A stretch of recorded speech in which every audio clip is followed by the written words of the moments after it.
je vais essayer de jeter comme ça quelques points historiques. Si ça va faire de la salade, je vais essayer de faire d'ordre après. Si c'est trop de salade, alors vous me dites, Eliezer, Dai. Mais quand en 1217,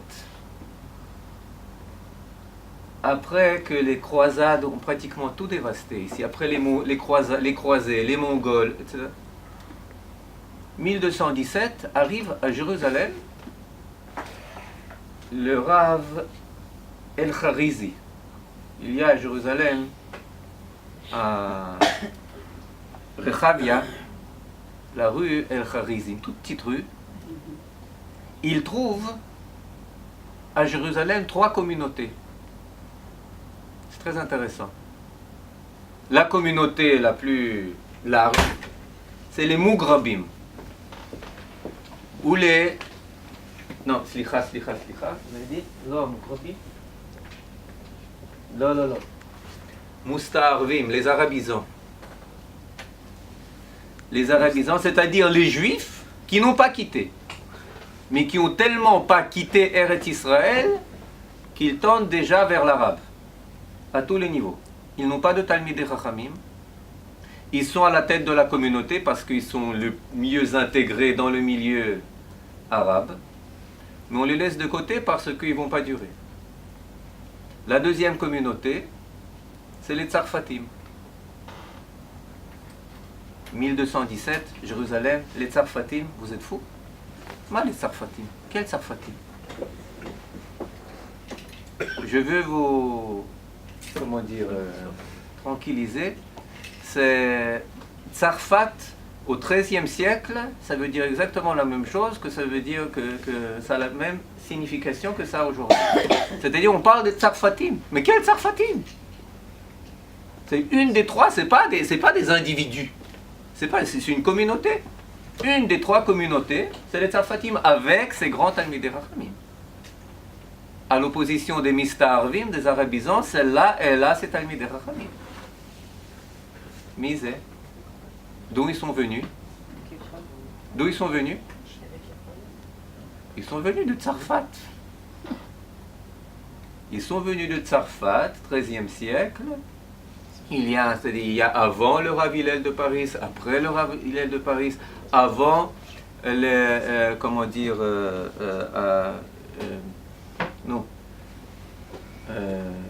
qu'on ait brûlé le Talmud à Paris, avant, pendant, après. Mais une des communautés que vous trouvez à l'époque à Jérusalem, c'est la communauté tsarfatite, des Tsarfatim. Il y a une alia célèbre au XIIIe siècle, avec le Rav Hillel de Paris, alia des Baalei HaTosafot. 300 tosafistes, c'est-à-dire lorsque vous ouvrez la Gemara, la partie extérieure, eh bien, 300 de ces Baalei Tosafot, ils viennent en Eretz Israël. Ils viennent à l'époque en Eretz Israël. Pas en pèlerinage, pour vivre.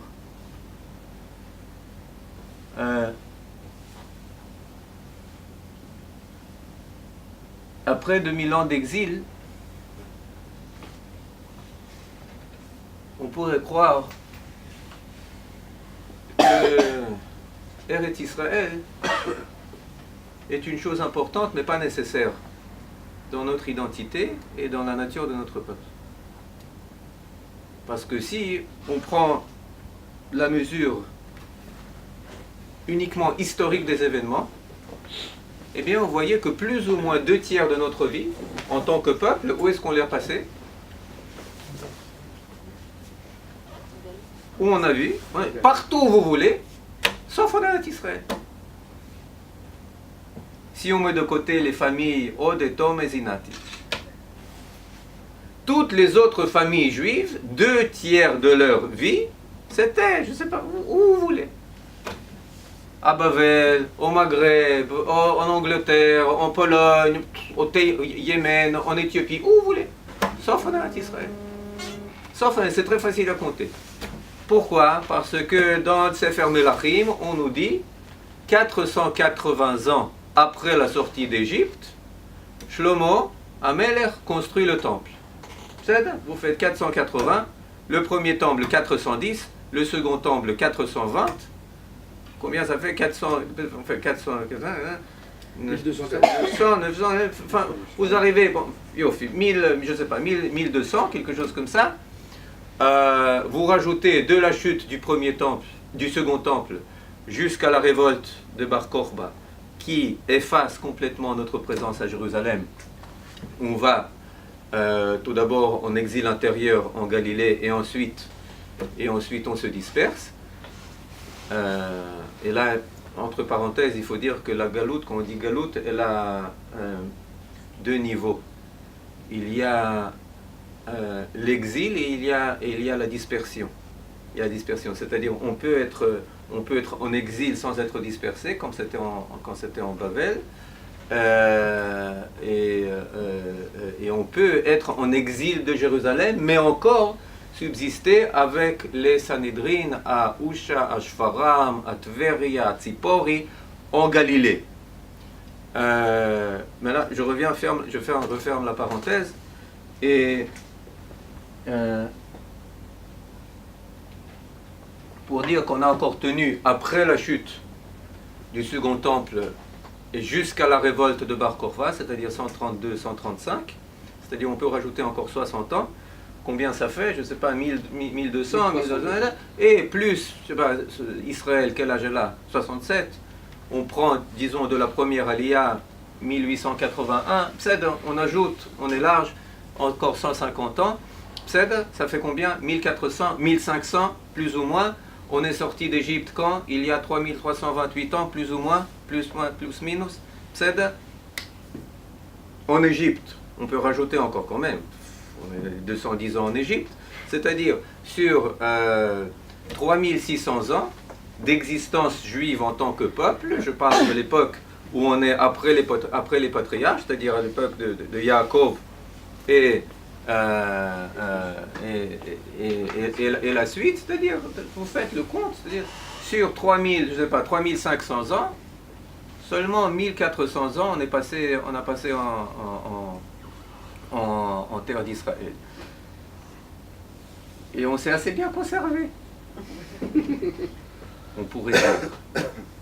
On s'est assez bien débrouillé. On pourrait dire. Sans Eretz Israël. Hors d'Eretz Israël. Bechutz La'aretz.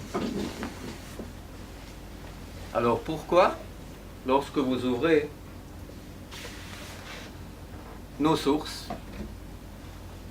la Torah écrite, la Torah orale, les plus grands sages, vous les trouvez tous obsédés d'Eretz Israël. La première parole adressée par le Dieu unique au premier juif, Lech Lecha, Me'artzecha emoletcha me'bet avicha el ha'aretz asher arek. Il a rien trouvé de mieux à dire.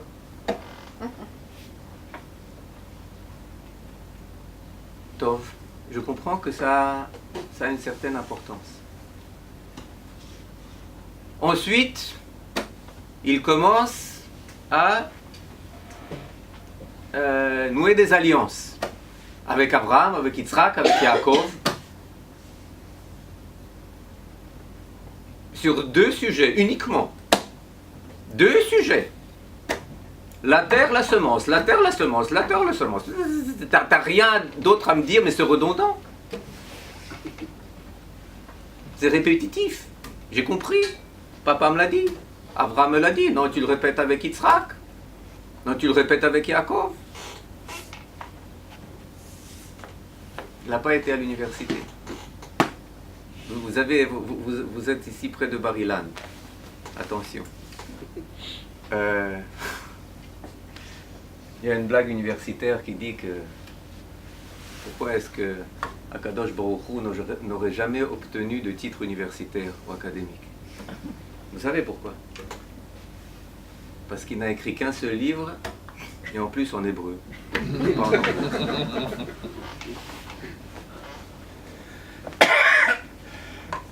En plus, ça se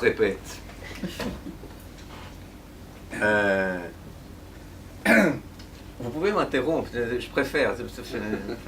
En Israël, on n'est pas habitué à des monologues. Je veux dire, non, ça devient un peu difficile. Enfin bon. Mais si vous ne m'interrompez pas... Yaakov quitte Eretz Israël, il revient, il a peur. Il a peur de qui? Il a peur de Esav. Pourquoi il a peur? Deux raisons. Pourquoi il a peur de Esav? Parce que tout le temps où j'étais à Bavel, tout le temps où j'étais à Haran, le frérot, il était là, en Eretz Israël. Il était en Eretz Israël, il était avec papa. Ça lui ajoute des mérites. Et moi j'étais là-bas. Deuxième raison pourquoi j'ai peur, nous disent nos sages, Vaechar Adata. Je me suis attardé. J'aurais pu revenir plus vite.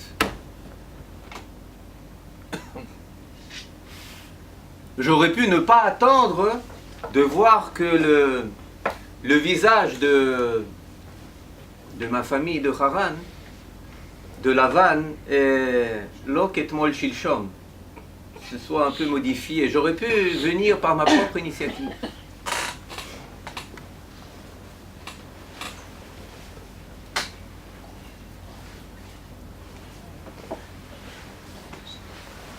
Bon, je ne sais pas combien de temps on a. Jusqu'à quelle heure? Jusqu'à 10h15. Combien? Jusqu'à 10h15. 10h15, ça marche.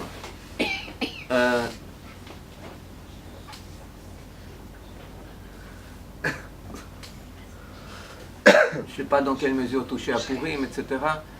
Mais... Il n'y a pas d'exercice.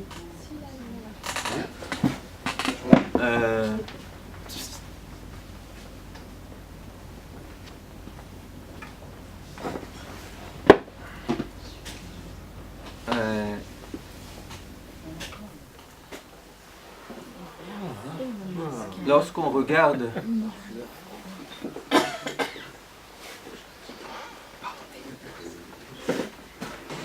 lorsqu'on arrive à l'époque de la fin de notre présence en Eretz Israël avec la chute du second temple et à plus forte raison la révolte de Bar Korba,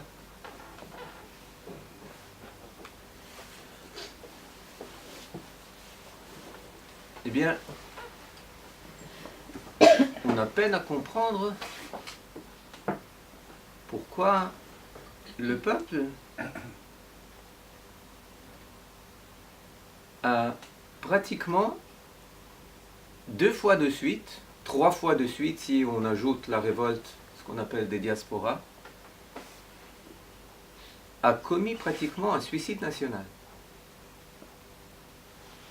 La révolte, la grande révolte de 66 jusqu'à la chute du temple en 70 et qui a continué ensuite, de l'ère vulgaire, c'était une révolte qui était où on a eu une quantité de victimes sans aucune mesure. On n'a pas à quoi comparer. Lorsqu'on saute 60 ans plus tard avec la révolte de Bar Korba, c'est une Shoah. Il faut comprendre, la révolte de Bar Korba, au niveau national démographique, c'est la Shoah. C'est la Shoah. Vous avez, d'après les historiens romains, près d'1 millier de localités juives qui sont anéanties, effacées de la terre. Les morts se mesurent au minimum par un demi-million. Lorsque vous lisez nos sages, eh bien, ils parlent de Bar Korba comme on parle aujourd'hui de la Shoah, du résultat de la révolte de Bar Korba. Et en Israël, dans les années 80, a fait surface un débat entre des très grands spécialistes et pas forcément historiens dans quelle mesure cette révolte elle était justifiée? Dans quelle mesure le Rabbi Akiva a eu raison de soutenir Bar Kokhba? Pourquoi? Parce que c'était une révolte qui a anéanti complètement la présence juive. À Jérusalem, on n'y est plus. On y vient uniquement le 9 Av en payant l'argent pour le droit de pleurer sur le mont des Oliviers en voyant le mont de Temple anéanti. Pendant des siècles, il nous a interdit de revenir à Jérusalem. Il nous est interdit de venir. On peut venir en Galilée, mais c'est pas Jérusalem. Zélozé, la route des patriarches est coupée en plein milieu. Okay. De quand on n'a pas pu revenir à Jérusalem? Jusqu'à quand? Après la révolte de Bar Kokhba, elle nous est interdite pendant des centaines d'années, et ensuite il y a une époque intéressante. Il y a ici un empereur à Rome qui s'appelle Julien l'Apostat, au début du 5e siècle, qui dit à chacun: vous pouvez revenir sur vos... C'est un peu similaire à Koresh, à Cyrus en français, oui. À Cyrus, il dit une chose assez similaire, mais il est très vite déposé. Mais si je ne me trompe pas, c'est en 438. Et dès qu'on entend cet appel, eh bien, il nous dit: voilà, le temps de notre délivrance est arrivé. 5e siècle. 5e siècle de l'ère vulgaire. Mais sinon, c'est interdit en 614. On fait partie de l'armée sassanide. Il y a l'armée sassanide, c'est-à-dire perse, dynastie sassanide, ils viennent de Perse, et on libère avec les Perses Jérusalem, de Byzance. Ça dure jusqu'à 628, c'est-à-dire à peine 14 ans, et ensuite on est à nouveau massacré. C'est-à-dire il y avait des épisodes, c'est pas quelque chose de très... Mais effectivement, pendant des centaines d'années, on était interdit de présence à Jérusalem. Et vous n'arrivez pas à comprendre pourquoi est-ce que ce peuple s'est tellement battu pour son indépendance, pour sa présence sur cette terre à Jérusalem d'Afka. Il y a des témoignages comme quoi, du temps de Bar Kokhba, on n'est pas seulement libéré Jérusalem, mais on a commencé à refaire des sacrifices sur le mont du Temple. 132, 133, à mon mariage avec ma femme, on a reçu comme cadeau une monnaie de l'époque de Bar Kokhba. Et qu'est-ce que ça veut dire, une monnaie de l'époque de Bar Kokhba? Avec d'un côté les Géoulat Israël, Géoulat Yerushalayim, avec la délivrance de Jérusalem, et de l'autre côté Bar Kokhba. Pourquoi? C'est un signe d'indépendance. À l'époque, émettre des monnaies, pas seulement à l'époque, à toutes les époques. L'émission de monnaie, ça veut dire que vous avez reconquis votre indépendance. Vous savez ce que c'est? Combattre la puissance, l'Empire romain à l'époque, c'est suicidaire. On nous regarde de tous les côtés, on dit vous êtes tombé sur la tête.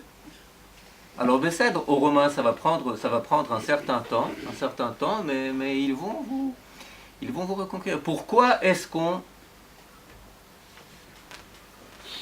fait cela? Alors il y a beaucoup de réponses, bien entendu. Il voulait faire ici, Adrien, l'empereur romain, il voulait transformer Jérusalem en centre païen, etc. Il y a beaucoup de raisons, mais il y a, je pense, une raison principale.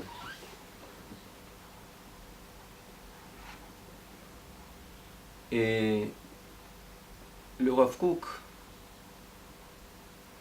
la cite lorsqu'il paraît devant la commission britannique sur le Côte en 1930. Il dit la chose suivante: c'est une commission qui est menée après les émeutes perpétrées par les Arabes au sujet du Kotel. Et alors les Anglais, ils organisent une commission où ils essayent de voir mais quels sont véritablement les droits des Juifs sur cette terre et sur ce Kotel. Et alors le Rav Kook, il dit, mais vous savez, il y a une règle dans la halakha.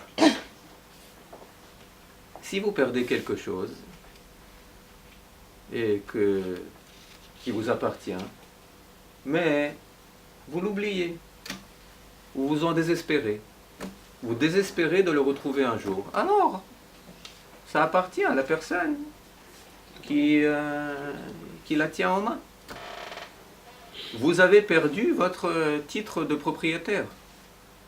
Mais s'il y a une chose à laquelle vous ne renoncez jamais, s'il y a une chose dont vous vous rappelez tout le temps, que vous refusez à renoncer à votre droit de possession sur cette chose, elle reste à vous. Peu importe, 1 an, 2 ans, 200 ans, 2000 ans, peu importe. Et alors il dit, il est peut-être une des choses les plus célèbres sur terre, que cette terre, elle appartient au peuple juif, que jamais le peuple juif n'a renoncé à cette terre.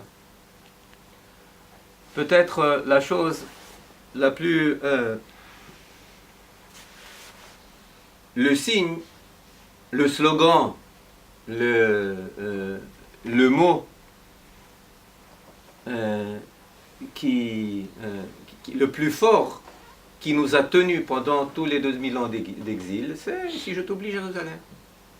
C'est l'an prochain à Jérusalem.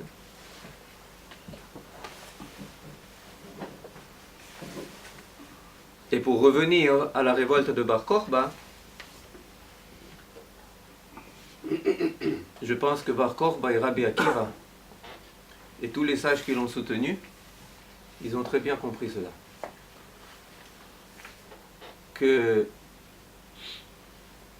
Qu'on vive sur Eretz Israël, ou qu'on vive par Eretz Israël, c'est le cœur de notre existence. Qu'on soit présent sur ce territoire, ou qu'on soit ailleurs, mais lié par un vecteur spirituel puissant à cette terre. Et pour cela, il a dit qu'on ne peut pas y renoncer de manière volontaire. On ne peut pas y renoncer.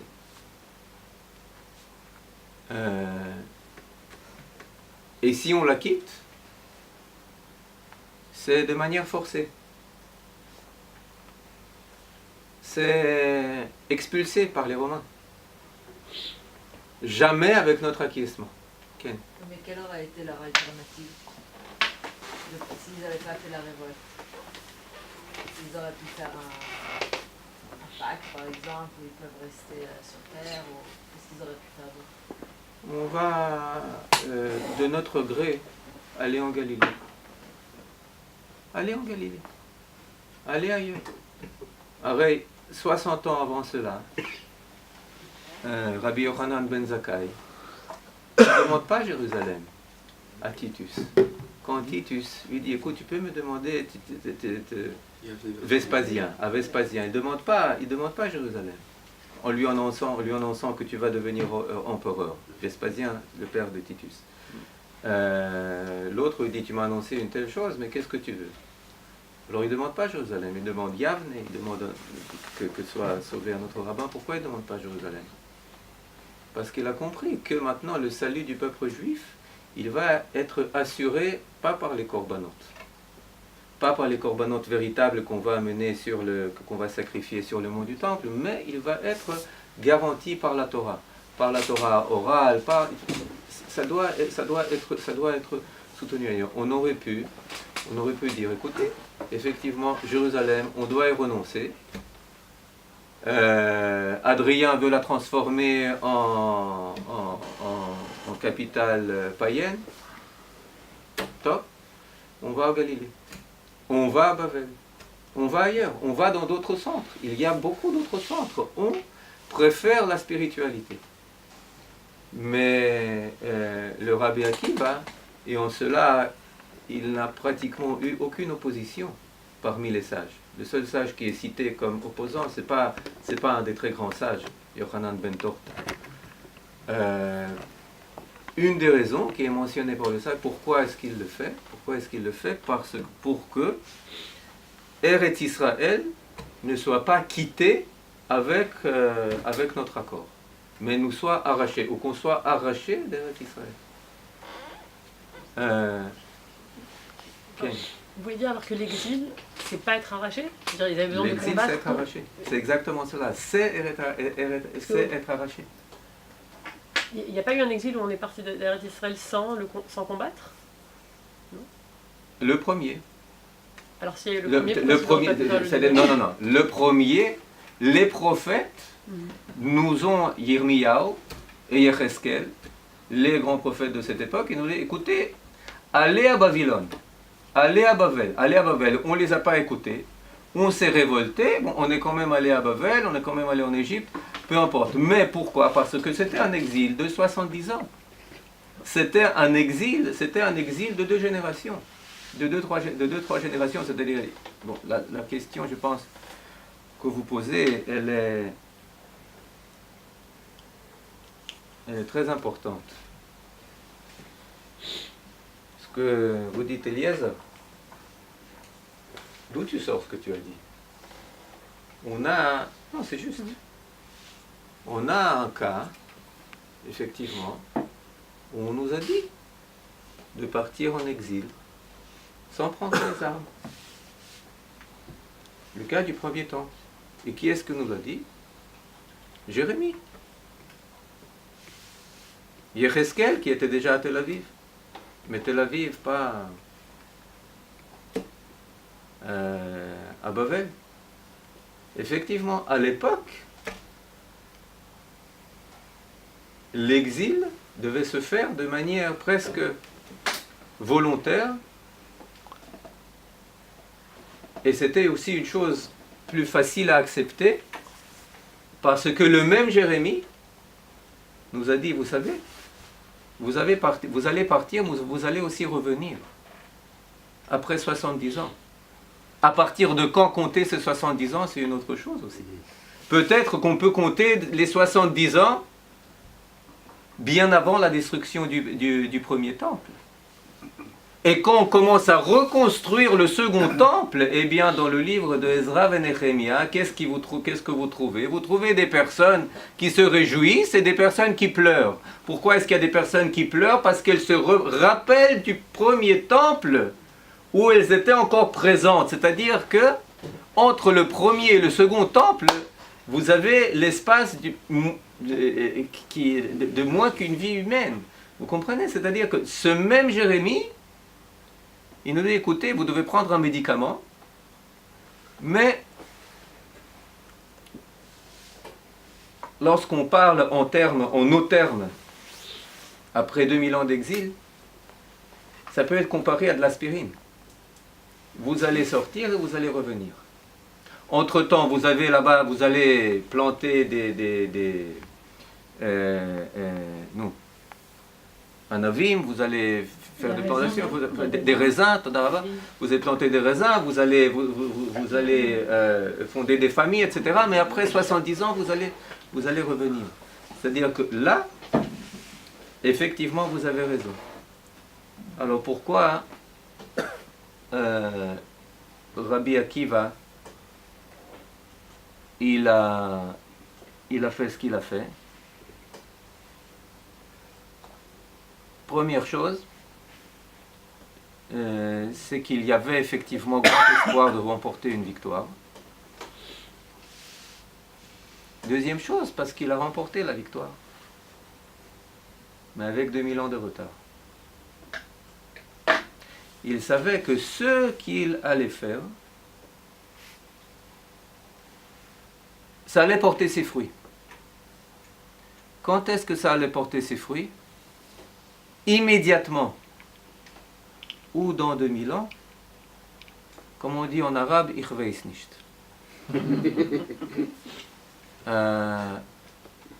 ou Ichveis.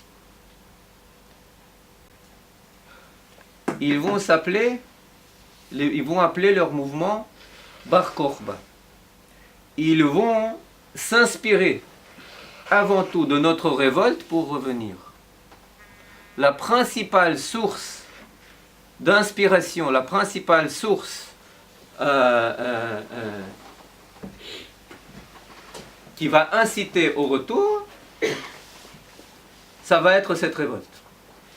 Ça va être le sentiment que cette terre nous a été arrachée et personne ne peut venir nous dire vous y avez renoncé. Jamais on n'a renoncé à cette terre.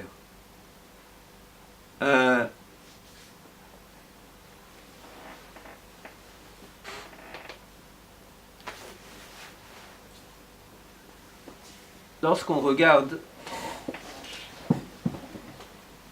les 2000 ans de notre absence nationale, où la majorité du peuple était absent de la terre, vous voyez que pas une génération n'a passé sans que les sages n'étaient là avec le chronomètre à vérifier est-ce que le temps est venu ou n'est pas venu, venu ou n'est pas venu. Vous pouvez le voir avec ce que j'ai mentionné en l'an 438, vous pouvez le voir avec la conquête de Jérusalem dans les armées des Sassanides en 614, vous pouvez le voir en 1099 avec l'attaque des croisés, où les seuls à tenir les remparts de Haïfa, ce sont les Juifs, où ensuite à Jérusalem, les Juifs avec les musulmans sont en train d'essayer de résister face aux forces croisées, et ensuite ils sont massacrés avec des témoignages effroyables où on raconte que plus on avançait à Jérusalem, et bien plus le niveau de sang montait des, comment on appelle ça, des chevilles jusqu'aux genoux, etc. Pendant les conquêtes croisées. Ensuite, l'époque croisée, c'est-à-dire 12e siècle, même à cette époque, les Juifs ensuite reviennent à Jérusalem. Mais lorsque revient ici le Ramban en 1267, eh bien, il trouve une ville complètement dévastée, à tel point qu'il dit que vous pouvez prendre possession de toute demeure que vous voulez, et c'est ainsi qu'il acquiert la synagogue qui va ensuite devenir la synagogue de Ramban. Mais ensuite, avant le Ramban, vous trouvez ici le Rabbi Yehuda Halevi. Il y a différents témoignages qui disent est-ce qu'il est arrivé, est-ce qu'il n'est pas arrivé. Ensuite, on a trouvé témoignages dans la Gniza du Caire au 19e siècle, où effectivement il envoie des lettres, où il est déjà en Eretz Israël. C'est-à-dire ça donne un caractère moins légendaire à son histoire, comme quoi il est arrivé à Jérusalem, a été ici abattu par un chevalier arabe. Mais le Rambam, quand il arrive ici, eh bien, il fait un jour de fête de sa famille lorsqu'il arrive en Eretz Israël. Lorsqu'il monte à Jérusalem, il transforme ce jour en jour de fête. Lorsqu'il visite Hebron, eh bien, c'est aussi un jour de fête qui sont fêtés dans sa famille des générations plus tard, des centaines, des siècles après. Et ensuite, quand il est forcé de quitter Eretz Israël, Rambam signe ses lettres, Rabbi Moshe ben Maimon, qui enfreint tous les jours des prescriptions de la Torah. Quelle prescription de la Torah? Celle d'avoir quitté Eretz Israël, d'être retourné en Égypte, où il sert Salah el-Din, Saladin. C'est-à-dire, vous voyez, à toutes les époques, ensuite le XIIIe siècle avec les Baalei Atosafot, ensuite le Maharan Mirotenburg. Vous connaissez l'histoire du Maharan Mirotenburg? Les fameux cas où il a été fait prisonnier par le gouverneur, le suzerain de la ville de Rothenburg. Il était mis en prison et puis bon, la communauté, vu que c'était le sage de cette époque, elle voulait le racheter.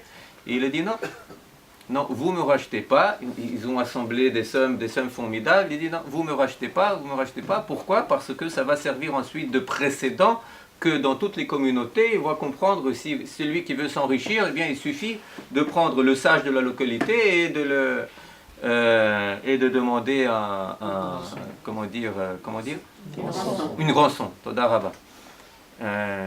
Une rançon, c'est-à-dire, mais pourquoi est-ce qu'il a été attrapé?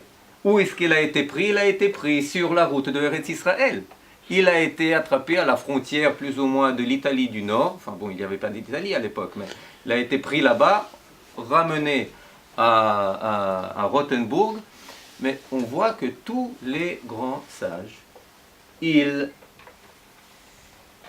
pratiquement, ils essayaient ou ils venaient véritablement en Eretz Israël. Bon, on peut passer ensuite par le Rabbi Ovadia Bartenura, le Shla Kadosh, Ken Shnei Luchot Abrit, le Rav Hurwitz de Prague, de Krakow, qui sont venus là-bas. Slicha, j'ai oublié le XVIe siècle, j'ai oublié l'exil de l'Espagne, j'ai oublié le Shulchan Aruch, j'ai oublié le Rav Al-Sheikh, j'ai oublié le Harizal, oui, j'ai oublié Tzfat du XVIe siècle, où vous avez toute la fleur de la fleur, c'est-à-dire toute la Torah, tous les grands sages qui se rassemblent là-bas. Mais essayons d'approcher un peu de notre époque. 1777, c'est l'Aliyah des Hasidim. Le Rav Menachem Mendel Mivitebsk, le Rav Avraham de Kalisk, et je ne sais pas si vous en avez entendu parler, non, Admora Zaken, Alter Rebbe, Chabad, quelqu'un a entendu parler de Chabad? Qui est aussi parti en route, c'est-à-dire tous les étudiants du Besht, qui sont venus s'établir en Eretz Israël. Slicha, le Baal Shem Tov en personne, est allé en Eretz Israël. Il a même donné rendez-vous à qui? Au Or HaChaim HaKadosh, à Rav Chaim Ben Attar, l'un du Maroc, l'autre de Medjiboj, actuellement l'Ukraine. Ils se sont donné rendez-vous en Eretz Israël pour amener le Messie. L'un est arrivé, le Rav Chaim Ben Attar, l'autre, Od lo igi azman, Od lo et ratzon, Od lo igi azman. Mais son gendre, le Rav Avraham Gershon Mikitov, il arrive ici. Il arrive à Jérusalem, alors que les Ashkénazes sont interdits de résidence à Jérusalem. Je vais passer en silence ce mot. Pourquoi est-ce qu'il n'y a que les séfarades et les Ashkénazes? Ils ne peuvent pas vivre. Il arrive en 1742, plus ou moins, en Eretz Israël. Il est le mari de la sœur du Baal Shem Tov. Il vit ici. Bon, là, pour un peu aérer, je raconte une anecdote.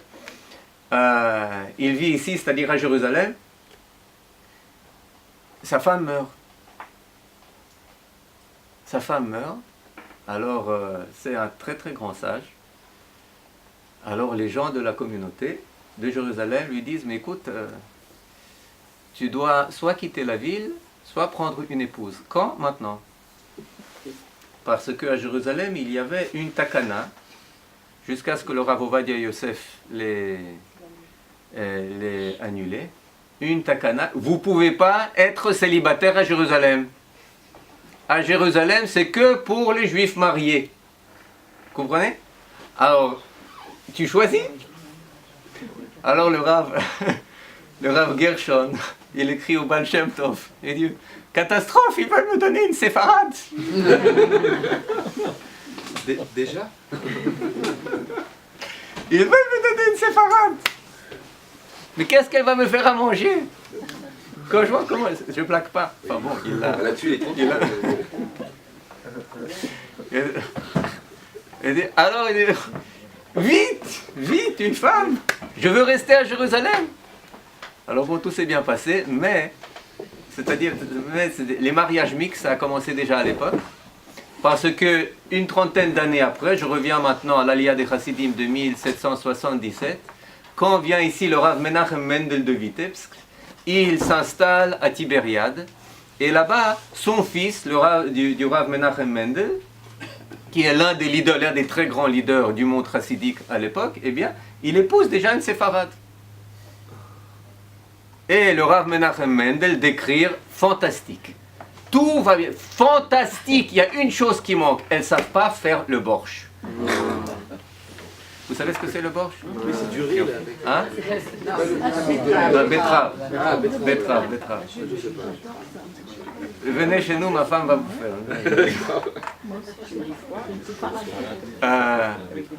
Mais oui, avec des pirachki, effectivement. Et, mais comment cela lie commence à l'époque la Aliyah? Quel est le jour de Géoula d'après les Chassidei Chabad? C'est quoi? Hein? Yafé, Yutet Kislev. Qu'est-ce qui s'est passé le Yutet Kislev? Pourquoi il était en prison? Pourquoi il était en prison? J'étais dans cette prison, Petropavlovskaya Krepest à Saint-Pétersbourg. Pourquoi est-ce qu'il a été en prison? Pourquoi est-ce que le tsar l'a mis en prison? L'âme. Il a dénoncé de quoi? On l'a accusé de quoi? Non, il était responsable de ramasser l'argent Koupat Eretz Israël, de la caisse d'Eretz Israël. C'était lui qui ramassait l'argent de tous les chassidim et l'envoyait ensuite en Eretz Israël. Vous comprenez? Vous videz les caisses russes de l'argent juif pour l'envoyer en Palestine, mais vous êtes fous. C'est la raison pour laquelle il était en prison. C'est-à-dire, il était en prison en tant qu'émissaire de la Sornout, de l'agence juive. Vous comprenez? C'est-à-dire, lorsque vous regardez ces choses-là, que tout le monde juif, il était orienté. Maintenant, 1808, 1809, 1810, on va de l'autre côté. Jusqu'à présent, on a parlé un peu des chassidim, maintenant on va parler des mitnagdim. Qu'est-ce qui se passe à cette époque? En calendrier juif, en l'année Teka, Teka c'est-à-dire sonne de ton chauffard de notre délivrance, 511 étudiants du Gaon de Vilna, qui est décédé en 1797, montent en Eretz Israël. Il s'installe d'abord à Tzfat, ensuite à Jérusalem. Pourquoi faire? Pour préparer le terrain au Messie. Pour le préparer de quelle manière? Avec des pioches. Ils font leur aliyah avec leurs pioches. Chacun dans son bagage a une pioche. Pourquoi? Alors que c'est des gens qui ils savent ouvrir une Gemara, oui. Ils se débrouillent très très bien. C'est-à-dire, c'est la fine fleur, la crème de la crème du monde juif à l'époque. Qu'est-ce qu'ils font? Ils prennent une pioche. Qu'est-ce qu'ils écrivent lorsqu'ils arrivent ici? Pe'at HaShulchan. Qu'est-ce que c'est la Pe'at HaShulchan? C'est les compléments au Shulchan Aruch pour toutes les mitzvot shetluyot ba'aretz. Tous les commandements qui ont trait à la terre, au travail de la terre, etc. C'est-à-dire, vous voyez, il y a 200, 250 ans, 240 ans, un éveil juif de tous les côtés, du monde séfarade avec le Rabbi Chaim Ben Attar, du monde chassidique, du monde des mitnagdim, du monde qu'on appelle l'Itaï, lituanien, qui précède de 80 ans ce qui est appelé dans l'historiographie officielle sioniste comme la première aliyah, 1881. Maintenant, quelle est la réalité à l'époque en Eretz Israël? Il faut le comprendre. Jérusalem, en 1800,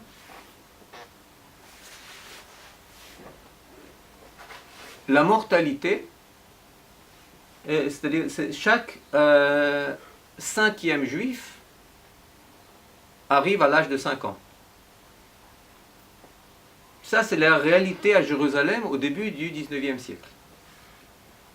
Alors que la médecine dans le monde est suffisamment développée. La mortalité la plus forte sur toute la terre, c'est pas l'Ouganda, c'est pas, je sais pas, le Mozambique, c'est pas la République centrafricaine, c'est Tibériade.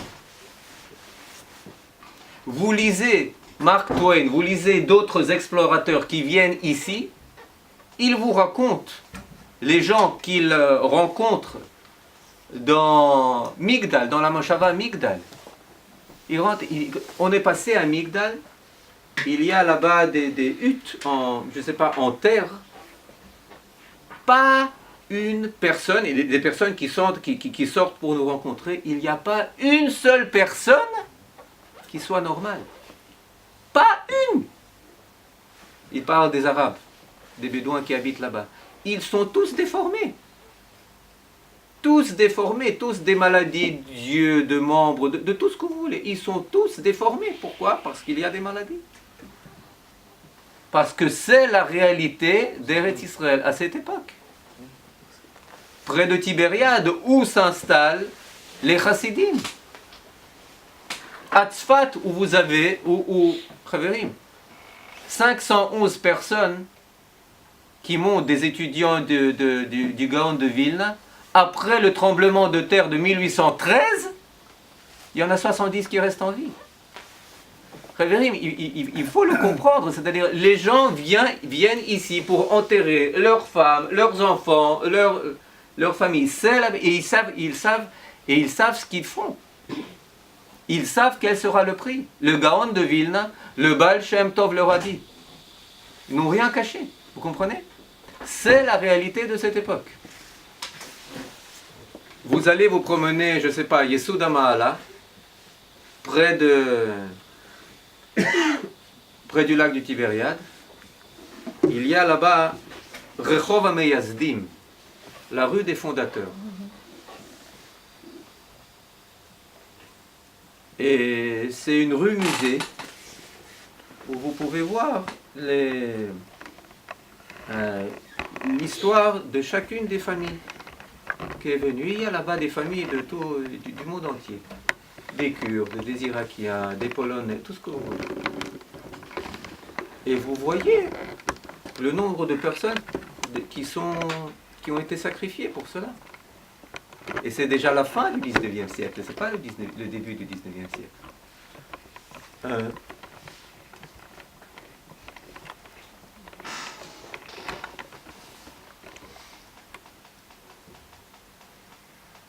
Si on continue un peu l'histoire des étudiants du Gaon, eh bien, on voit que c'était pas seulement très difficile, mais c'était aussi très productif. Très très productif. Il n'y a pratiquement pas un commencement ou un début de l'œuvre sioniste qui ne puisse être attribué à ces étudiants. Vous connaissez la Khourva à Jérusalem, la synagogue centrale, qui est construite, qui s'appelle la Khourva, la ruine du Rabbi Yehuda Chassid, parce que le Rabbi Yehuda Chassid est venu en 1700, il est décédé, bon. Qui est construite à 2 pas de la synagogue du Ramban, Rami Moshe ben Nachman, de Nachmanide. Les étudiants du Gaon de Vilna, le Rav Shlomo Zalman Tzoref, Tzoref c'est sa profession, Tzoref comme on dit en français, Orfèvre, Toda Rabba, eh bien il commence à amasser des fonds pour reconstruire cette synagogue qui est en ruine. il y réussit, à tel point qu'en 1854, il est assassiné par les Arabes qui ont peine à voir ces Juifs qui reprennent racine en pleine vieille ville. À l'époque, déjà, les Juifs sont la majorité absolue à Jérusalem, dans la vieille ville de Jérusalem. La seconde moitié du 19e siècle, les Juifs sont majorité absolue, plus de 50% à Jérusalem. Et en 1854, il est assassiné par des Arabes. Lorsque vous ouvrez sur site internet ou ailleurs la feuille des victimes des actes terroristes et des victimes de Tzahal, le numéro 1 sur la liste, c'est le Rabbi Shlomo Zalman Tzoref. 1854 si je ne me trompe pas. Mais c'est lui qui refonde la synagogue centrale de Jérusalem. D'ailleurs, vous savez qui la finance? Les Juifs de Fès et de Bagdad. La synagogue qui va devenir la synagogue ashkénaze centrale de Jérusalem. Vous comprenez? Donc ça c'est très intéressant, toutes ces choses-là. Les Juifs de Fès, aussi les Juifs, les Bavlim, ce qu'on appelle ça, les Juifs de Bavel, c'était les personnes qui ont peut-être le plus participé au financement des synagogues, des yeshivot, etc., et de l'œuvre sioniste en Eretz Israël. Par exemple, la yeshiva Tzemach Tzedek à Jérusalem, au-dessus du Cardo, qui appartient au mouvement Chabad. Qui c'est qui l'a financé? Mishpachat Sasson. Sasson, זה לא פינסק ולא פלונסק. Sasson, c'est Bagdad, mais il a déjà financé de l'Inde. Bon, maintenant, je reviens. Le premier journal en hébreu, 20 ans avant Ben Yehuda, dans les années 60 du 19e siècle, à Lebanon, c'est les étudiants du Gaon de Vilna. Les premières colonies en dehors des murs, des murailles de la vieille ville, c'est la famille Salomon, c'est la famille Rivlin, c'est la famille Stamfer. La M. Amoshavot, la première colonie agricole, pas très loin d'ici, en 1778 et ensuite en 1878 et ensuite en 1882, Petar Tikva, c'est qui? Elle était fondée par Yoel Mashesal, encore une fois, Yoel Mashesal, encore et quelques-uns, et Stamfer et Zerach Barnett.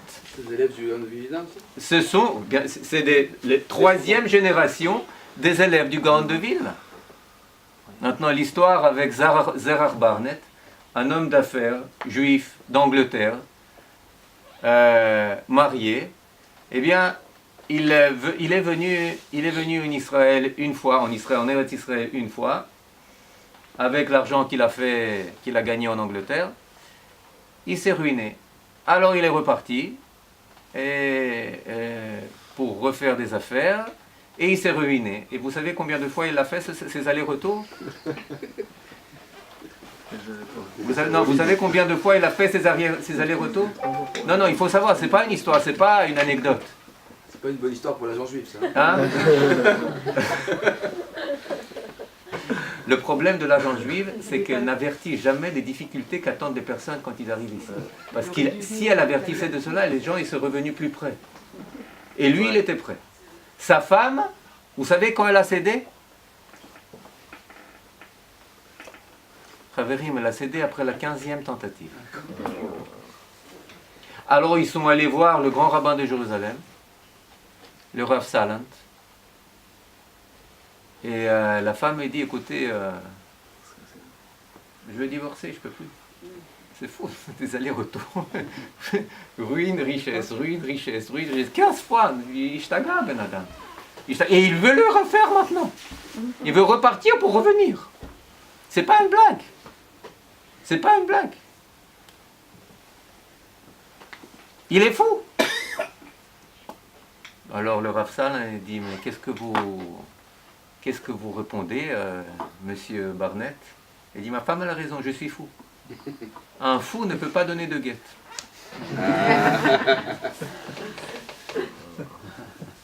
Alors ils sont restés.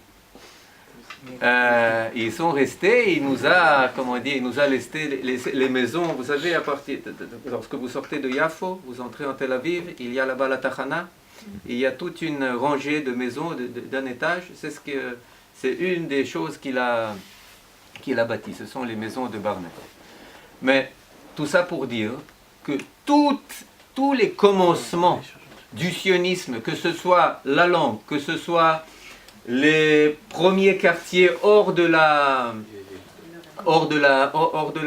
vieille ville, que ce soit les colonies de peuplement, que ce soit l'autodéfense, il y avait ce qu'on appelle la Gvardia Yerushalmit, qui faisait fuir les Bédouins de Jérusalem. En plein milieu du 19e siècle, avant le Hashomer, avant la Haganah, avant Bar Giora, avant tous ces mouvements d'autodéfense juive qui datent du début du 20e siècle, avant Beitar, avant toutes ces choses-là. Maintenant, Slicha, Teva. Vous connaissez Teva? Le concerne, je ne sais pas, multinational qui a des revenus de milliards de dollars.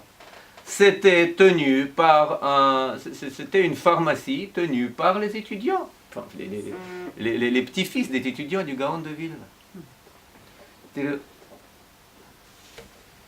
C'était quoi le titre de la conférence? Le retour à Sion, à l'heure et aujourd'hui. Le retour à Sion, à l'heure et aujourd'hui.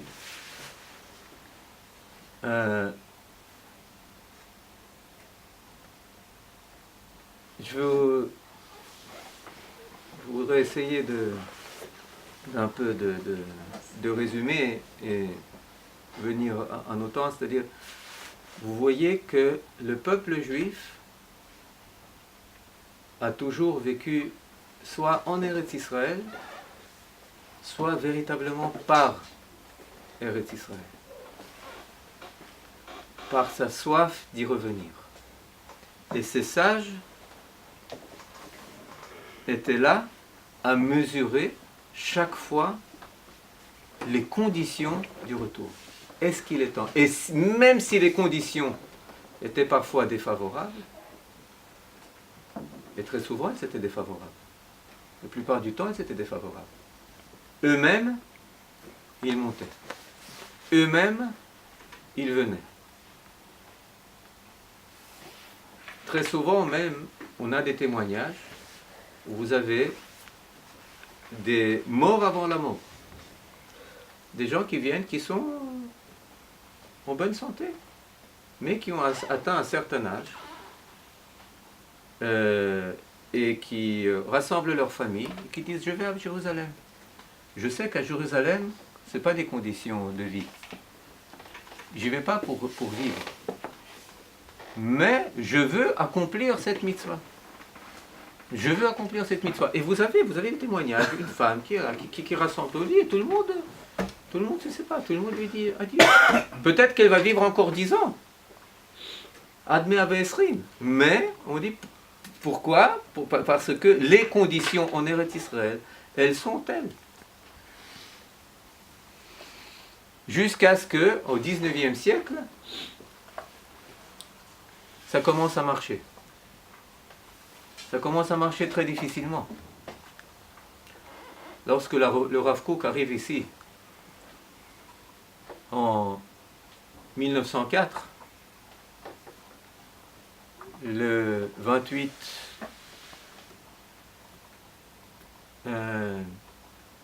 Iyar 1904,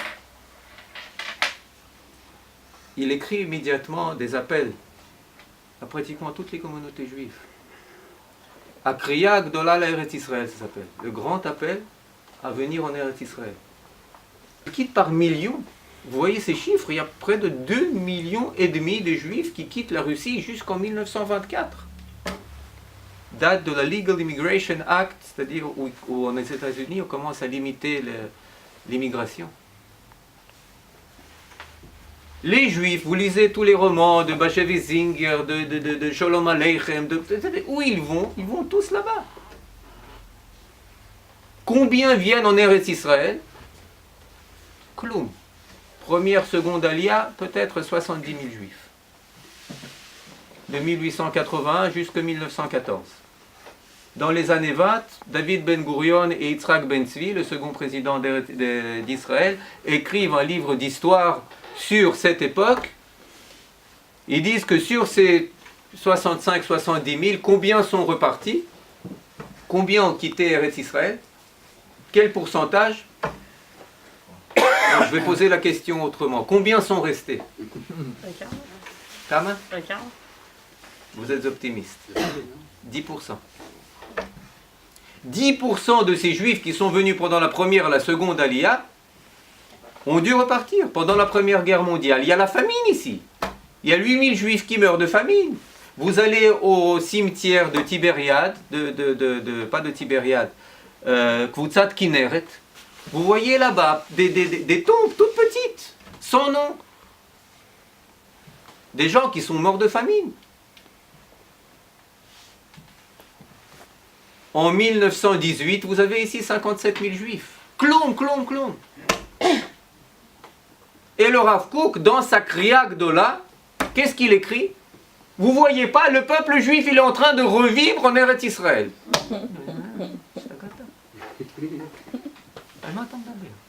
Ça s'appelle revivre. Mais il meurt de faim. Il meurt de malaria. Vous lisez les mémoires de Ben Gurion, des mémoires d'un malade de malaria.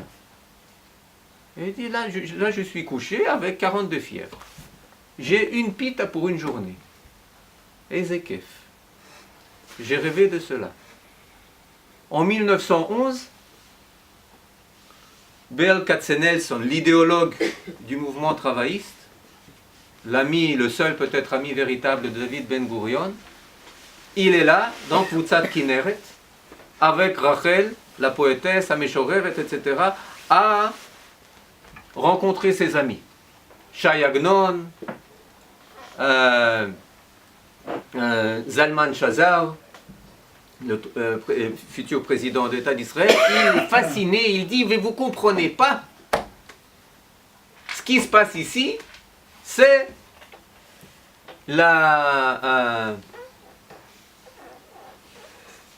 comment dire, une agala, comment dire, une carrosse à Kinneret est plus importante pour le peuple juif que toutes les révolutions que vous êtes en train de vivre à Saint-Pétersbourg ou ailleurs. Il le dit alors que vous avez déjà 12 millions de juifs, dont 99% pensent à émigrer ou à faire leur vie dans le Nouveau Monde. Il dit la même chose que dit le Rav Kook. Vous ne voyez pas la renaissance du peuple juif? Véritable prophétie. Seconde prophétie, le Rav Kook leur dit, mais Chaverim, la révolution de février, la révolution de 1905 en Russie, elle vient d'échouer. Elle dit, la révolution va réussir. Mais elle vient d'échouer. Quoi tu parles de réussir, de la révolution? Tu es un politicien? Non, elle va réussir et à ce moment-là, elle va anéantir la meilleure partie du peuple juif qui existe aujourd'hui. Toutes les yeshivot, elles sont à l'époque en Biélorussie, Lituanie, Ukraine, etc. Tout le monde litvak, tout le monde de Moussar, tout le monde chassidique, il est à l'époque là-bas. Ça va être anéanti. De quoi tu parles? La révolution, elle vient d'échouer. Ah, Nachon. Ensuite va arriver février 1917. Octobre 1917, novembre 1917, et là, ça va être la catastrophe. Ici, il faut venir pour revivre. Vous voyez ces personnes, vous ne comprenez pas. Tout le monde à l'époque va en Chutz La'aretz. Va en Angleterre, en Allemagne, et aux États-Unis, au Canada, etc., en Argentine, au Mexique, etc. Ce serait intéressant, là où on habite, je ne sais pas si c'est la même chose ici, mais à Efrat, vous avez des olim de toutes les communautés, tout ce que vous voulez. Vous avez plein d'Américains, vous avez des Sud-Américains, des Mexicains, vous avez des Sud-Africains, etc. Et vous voyez, vous leur posez la question, quand est-ce que tes grands-parents sont arrivés là-bas, ou tes arrière-grands-parents, ils sont tous venus d'un même shtetl presque, de Russie. Et maintenant on se rassemble, mais on parle différentes langues, il n'y a plus personne qui parle yiddish. Beseder, l'honora. Mais vous voyez, c'est-à-dire c'est comme, on est tous là, tous dans la zone de résidence, et ensuite pendant son temps, c'était complètement dispersé dans tous les coins de la Terre, c'est-à-dire Drôme Afrique, Afrique du Sud, Canada, Australie, France, bon, je parle, tout ce que vous voulez, et on se retourne, et on se revoit 3 ou 4 générations après.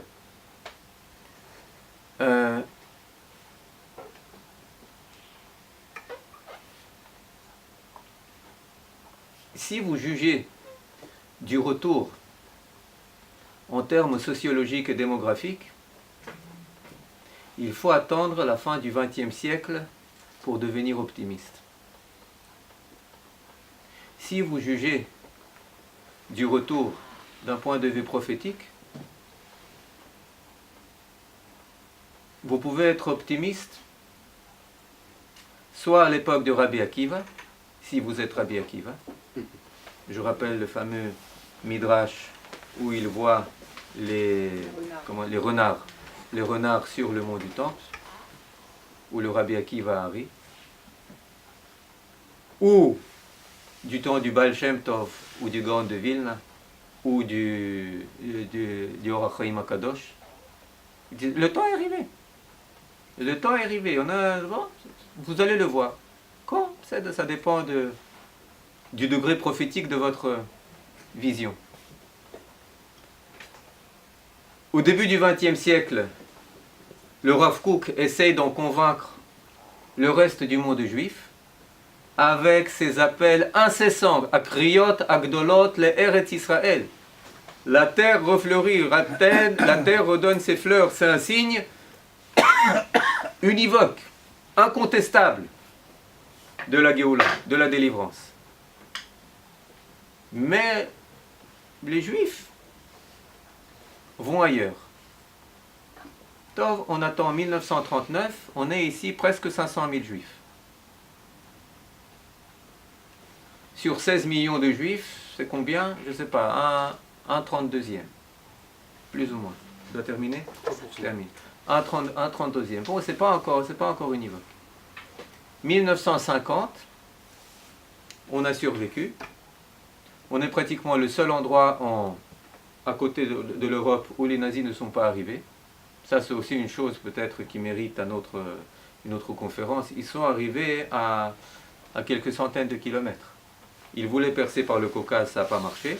Ils voulaient percer par l'Afrique du Nord avec l'Africa Corps de Rome et l'Imarchement, ça n'a pas marché, de manière tout à fait miraculeuse.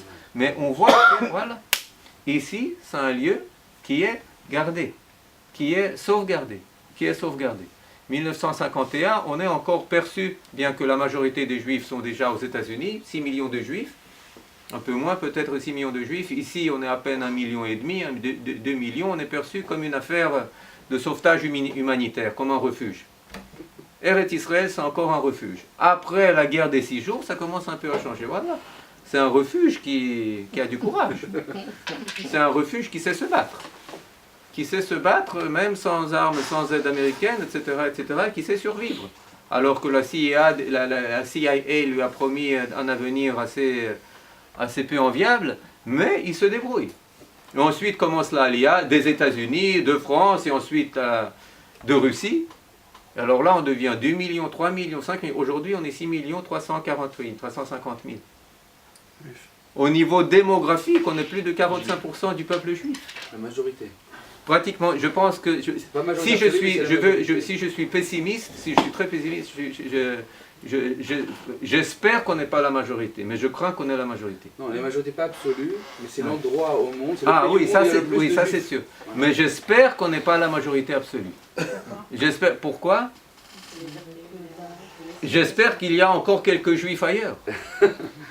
J'espère qu'effectivement, en Russie, en France, aux États-Unis, en Angleterre, il y a autant de juifs qu'on le dit. C'est-à-dire que vous voyez que même que le peuple juif, dans sa, comment dire, dans ses sages, dans ces personnes les plus attachées à leur DNA, ADN, Ouais. alors ADN ont toujours été attachés. Mais même lorsque les Juifs regardaient avec condescendance leurs compatriotes qui faisaient acte de folie quand ils venaient, quand ils faisaient leur aliyah, alors qu'eux-mêmes partaient dans d'autres horizons, on voit que ce n'était que partie remise. On voit que ce n'était que partie remise. C'est-à-dire que alors vous préférez faire ce détour, pas de problème. Ma famille a fait un détour par la région francophone de l'Europe. Je suis né à Leningrad. Je suis né à... Elle a raison. Je suis né à Leningrad, on est parti en 79 avec le visa pour Eretz Israël, les intentions pour les États-Unis. Bon, on a atterri quelque part au milieu, en Suisse, à Genève. Mais c'est ça. Alors j'aurais pu venir ici en 79, je suis venu ici en 91. Ça a pris un peu de retard. Là, on aura. Les enfants, ils sont déjà nés ici. Baruch Hashem. Mon frère aussi, ça lui a pris un peu plus de temps. Lui, il est né en Suisse. Alors, il est venu un peu plus tard. Donc, l'on aura. C'est un peu de détour. L'on aura. Mais pour finir, comme on dit, on y sera tous.